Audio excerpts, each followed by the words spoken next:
Dream mo bang gawing legit ang food business mo? Pero nalilito ka kung dapat ba sa SEC o sa DTI mag-register. Kung food cart, karinderya, bakery o restaurant man ang plano mo, mahalaga na dapat alam mo ang pinagkaiba nito. Kasi maling registration equals dagdag gastos, dagdag hassle. Kaya sa video na to, pag-uusapan natin ang pinagkaiba ng DTI at SEC. Ano ba yung mga pros and cons nito para sa mga food entrepreneurs? At tutulungan kitang makapili kung ano ang mas bagay para sa negosyo mo.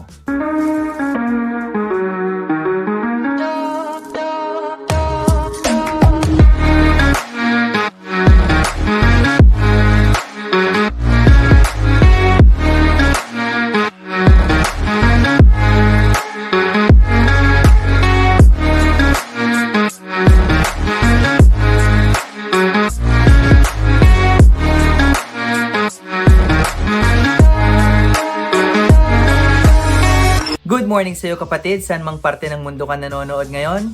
This is your food business bro, Zach Sakdalan, and you're tuned in to the Food Entrepreneurs Channel, kung saan pinag-uusapan natin ang lahat ng kailangan mong matutunan kung paano mo patatakbuhin ang iyong food business. Kung bago ka sa channel ko, please subscribe to the channel at i-click na ang notifications bell para updated ka sa bawat sessions natin at sabay-sabay nating aralin ang mundo ng pagninegosyo ng pagkain. Pakilike na rin ang video na to. Pero bago ang lahat, sagutin muna natin tong tanong na lagi kong naririnig. Kailangan ba agad mag-register ng business? Honestly, ang sagot ko, hindi muna. Bakit? Kasi hindi pa natin alam kung meron bang demand talaga. Halimbawa, gusto mo magbenta ng homemade cookies. Kung first time mo pa lang, hindi mo agad malalaman kung bibilin nga ba ito ng tao. Kaya ang best strategy, una, itest mo muna sa mga pamilya at mga kakilala mo. Next, sa mga kapitbahay o sa maliit na community. And then pangatlo, collect feedback. Gusto ba nila yung lasa? Reasonable ba yung presyo mo? O kailangan mong mag-adjust? Ngayon, kung may demand, tsaka ka lang mag-invest ng time at pera para sa registration. Kasi sayang kung magpaparehistro ka agad tapos wala palang market. Ang tawag natin dito kapatid ay market research phase. Now, let's talk about DTI registration. DTI is for sole proprietorship lang. Ibig sabihin, ikaw lang ang owner ng business. Kung registered ka sa DTI, ang negosyo mo ay extension ng personal income mo. So, kung ano ang tin mo bilang individual, yun din ang tin na gagamitin mo sa negosyo. Halimbawa, si Maria may maliit na sari-sari store at ang target market niya ay yung kanyang barangay lang. Tapos kaya niya ring i-handle ito mag-isa. Perfect example ito for DTI registration. So ano nga ba ang pros ng DTI? Una, simple at mabilis ang proseso. Kung minsan isang araw lang tapos na. Mas mura ang registration fees at best choice ito kung nagsisimula ka pa lang at simple ang setup. Ano naman ang cons ng DTI? Ikaw lang ang owner, walang partners, walang investors. Kung may utang o kaso ang negosyo, personal mong sagot yun. Ibig sabihin, pwedeng maapektuhan pati personal assets mo. So kung ang negosyo mo ay small scale at community level, DTI is a good start. Pero kung balak mo itong palakihin at kumuha ng investors in the future, baka kulang ito. Next, SEC or Securities and Exchange Commission. Dito ka mag-register kung gusto mo ng korporasyon. Pwede itong one-person corporation kung solo ka pa din or stock corporation kung may business partners ka. Ang kagandahan sa SEC, ang kumpanya ay separate legal entity. May sarili itong assets at liability at may sarili rin siyang TIN o yung Tax Identification Number. So halimbawa, si Juan gusto niyang magtayo ng isang food manufacturing company.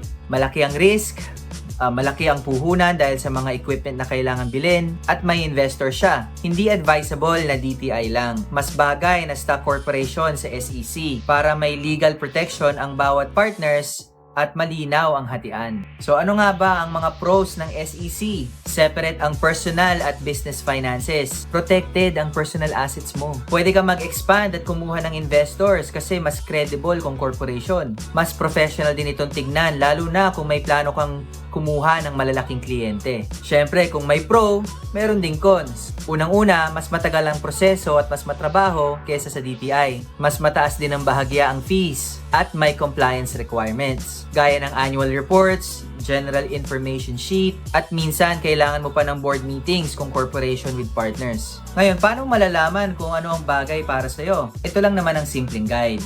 Go for DTI kung small scale ka pa lang, gusto mo munang subukan kung kikita ka, target market mo ay mga kapitbahay, community, o online selling na small orders. Go for SEC naman kung long-term vision ka at gusto mong palakihin, may mga investors ka o business partners, at kung high risk o malaki ang operations ng negosyo mo. So parang ganito lang yan.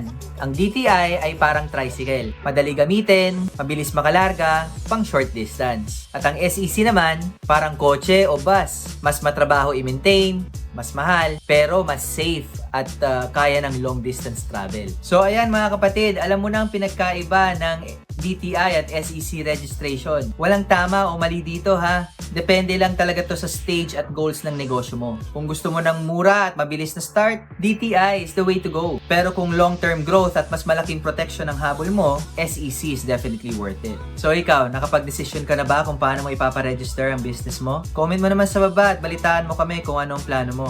Join ka na din sa aming community sa Facebook.